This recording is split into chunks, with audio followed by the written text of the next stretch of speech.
Would you like to tell me a little bit about yourself in the band then, please? And we'll start that way.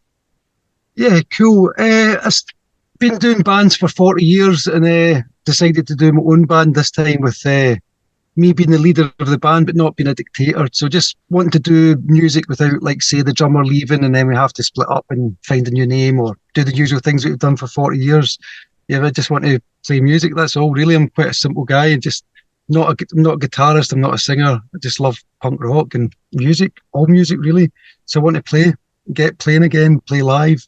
A few different people from a few different countries that are going to help me out because over the years, especially recent years, people pull out even like on the day, not just even weeks before or months before. It's on the day they say they can't play or they can't do it. And it's like, I just want to be prepared now with somebody else so I can go off and do it and not let the audience down because I'm not doing this for Mm. myself.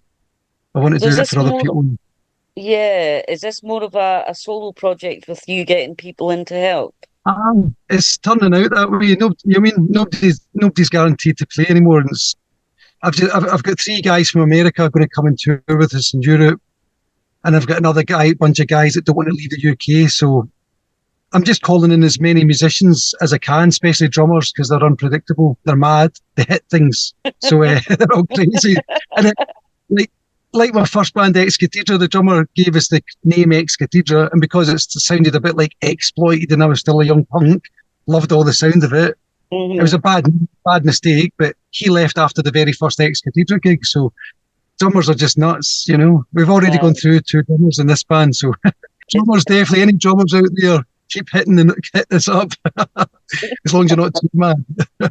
That's nice. I'm sure you need a little bit of madness.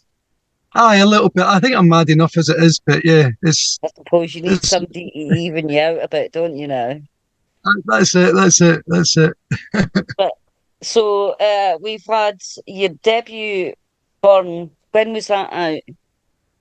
It's Was actually that not out yet. is It's it not only out the yet? no, it's not out until the 2nd of August. So I decided Fantastic. not I've got a wee to. Yeah, exclusive then.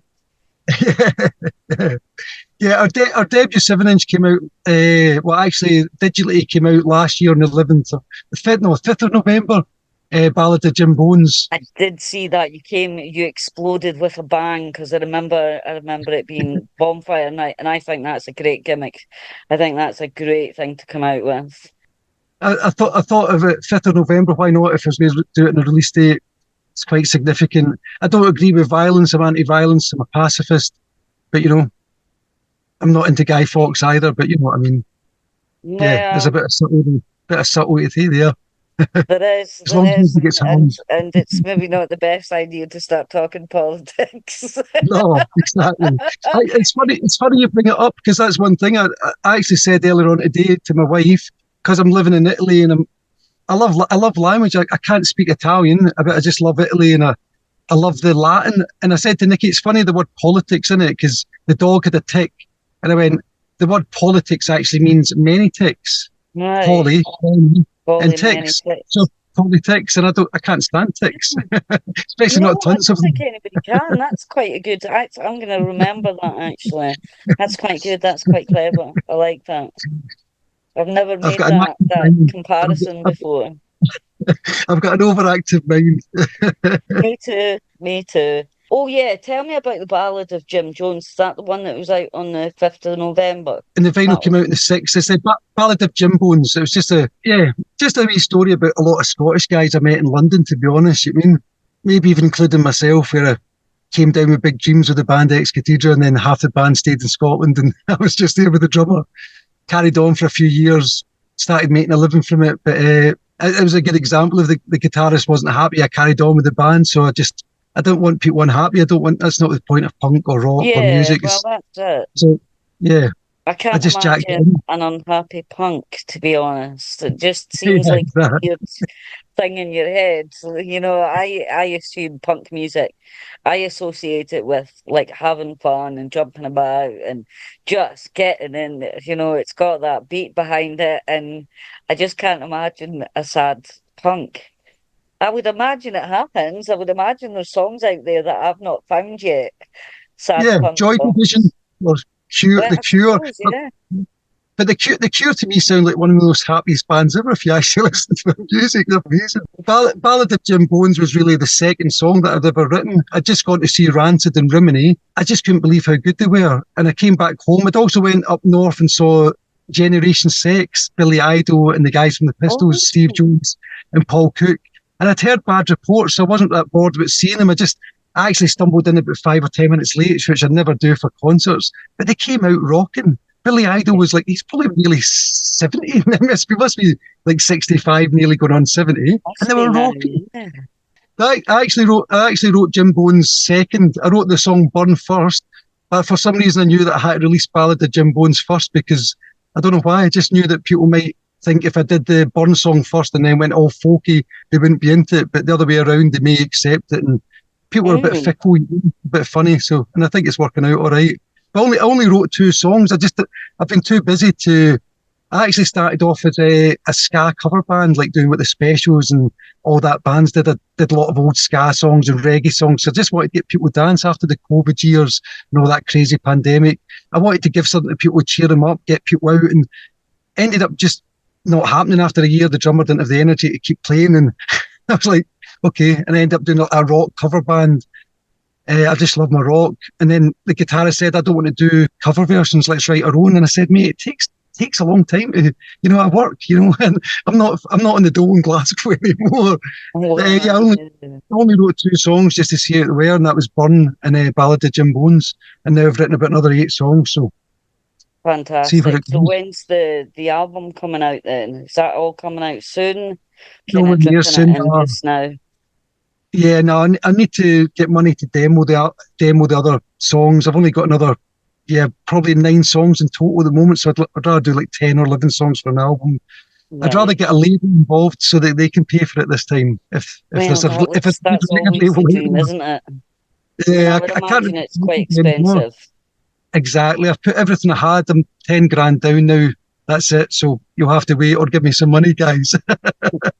Well, I've seen a few people doing like fundraisers and that, like the fundraisers to get, and that seems to be working quite well. I might once I get enough songs, but I mean, I don't have the time to do them. I'm doing all the management side. My girlfriend's helping, and a few guys in Scotland are helping, but I'm useless at the management side. I can't write songs and promote and do all this stuff. It's just, my brain doesn't work that way. I used to be ambidextrous, but now I'm all right. So what have you done in the past? You did mention a couple other bands. You mentioned Cathedral. What else have you done in the past? Yeah, before Ex-Cathedra, I've been playing. First bands were garage bands when I was like 12 or 13 years old. And then when I was about 14, 15, I guess, I don't know what age it was exactly, I played in I formed my first band called the V8 Pilots, and we played at 600 people, our only gig in the school, 10 pence each in Guruk High. And then I went on to do a Ramones. I was obsessed with the Ramones, as most young punks were. And I did a band called the Revolters, just as a cover band. And then I did another cover band in Oban in Scotland with long hairs. There was only 1 or 2 other punks, so there was only these guys who introduced me to Black Sabbath and all really good rock that I used to think was rubbish before, but slowly started to appreciate it. And I've been playing. It's been nearly 40 years. I'm counting up since I was 12 or 13. 40 years, and then Ex-Cathedra, and then I was a band after Ex-Cathedra.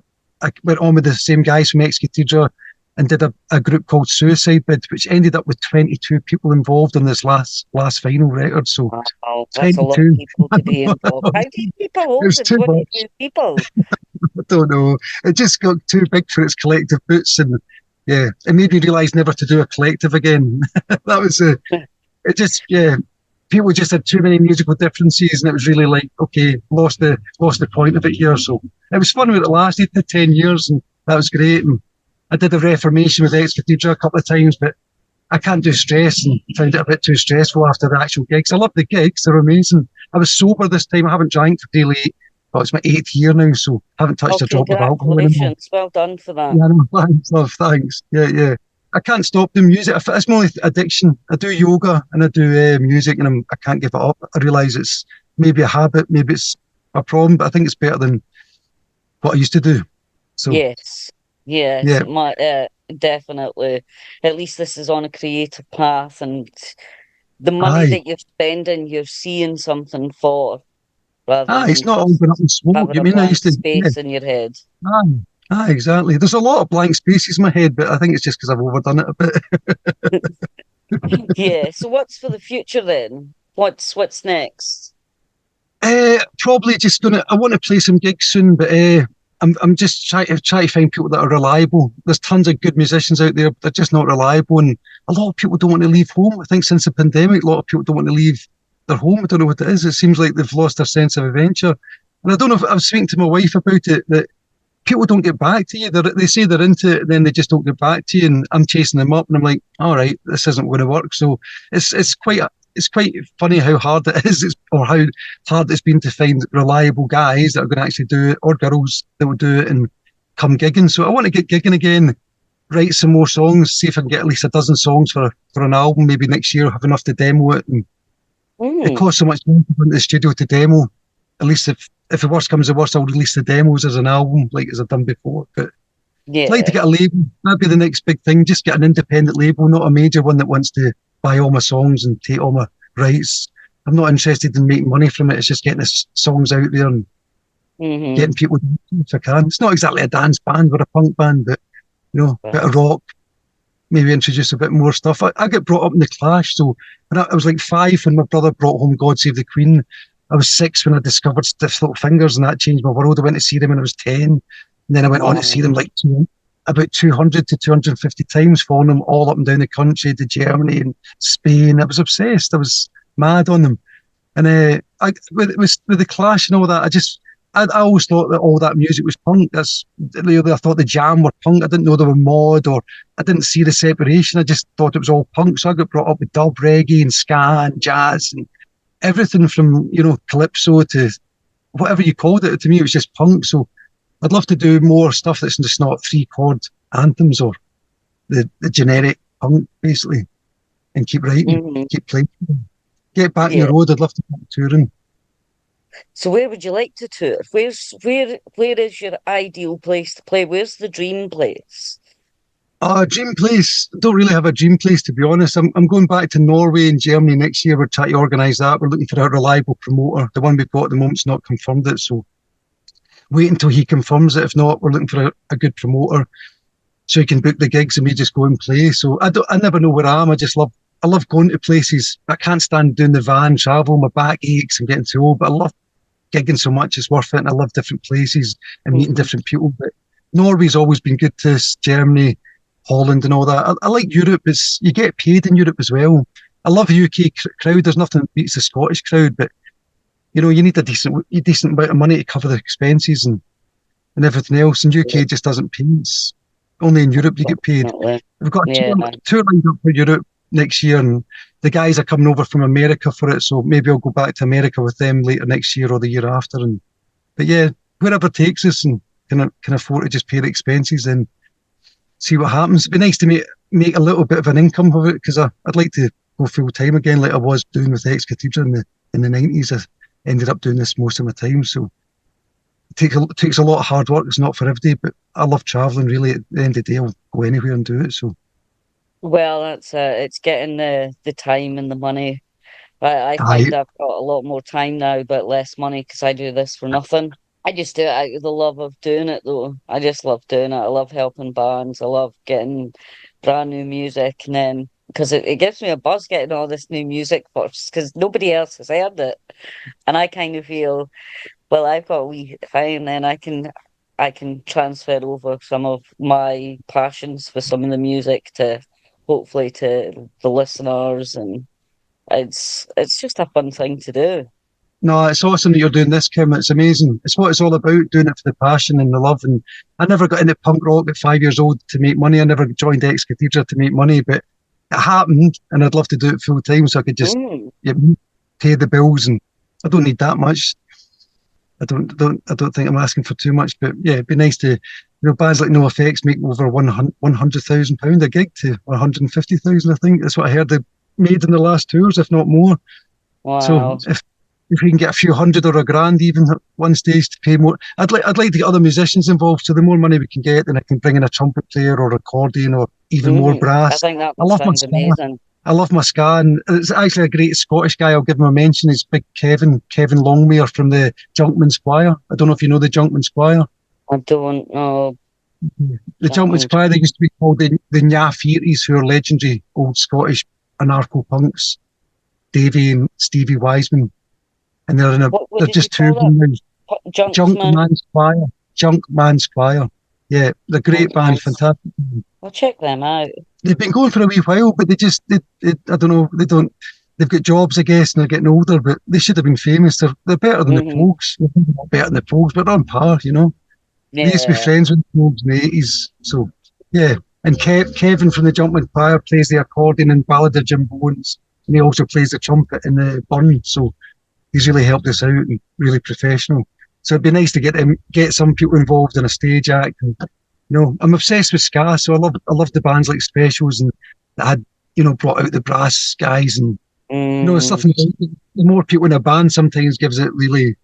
Well, saying that 3 pieces work as well, you know. So what do you do for a day job then? Got into all this stuff behind you. Got into, like, I'm an ex-anarchist. I'm an old punk ex-anarchist. I didn't believe in all this, you know, stuff out there, and then I came to it. And I was drinking too much, and the woman said, you know, after you get tuned to Reiki, you won't be into drinking anymore. And I was like, you're right. And I was just skeptical and cynical about it. Now I'm a Reiki teacher master. So I'm a cynic to a teacher of it, and still do healings, and I'm into card readings and all this psychic world. That interests me so much. I just love it. And yeah, do a wee bit of business as well, and have to do a bit more business so I can maybe make some money to get back on the road. You'll have to do more readings and stuff, build up some money that way. It's just flashed up that we're running out of time. So is there anything that I've missed? Give me your socials and stuff. Okay, we're on Facebook, Bullitz23. We're also on Instagram. We've also got the website, www.bullitz23.com. I need some new musicians, always on the lookout for drummers and a good guitarist. I've got enough bass players, but I need reliable young guitarists and drummers that want to play live and tour and work. That's it, probably. Right. Thank you very much, Andi. I've really enjoyed chatting. Keep in touch, love. Keep in touch, please. Well, thank you very much, Andi. It was really nice to talk to you. Nice one. I'll get some vinyl off to you as well as soon as possible. Just send your address. All right. I shall nice one, love. Thank you very much. Catch you later. Namaste. Namaste. Ciao. Namaste. Take care. You too. Thank you. All right. God bless you, love. Bye. Cheers, Kim. Bye.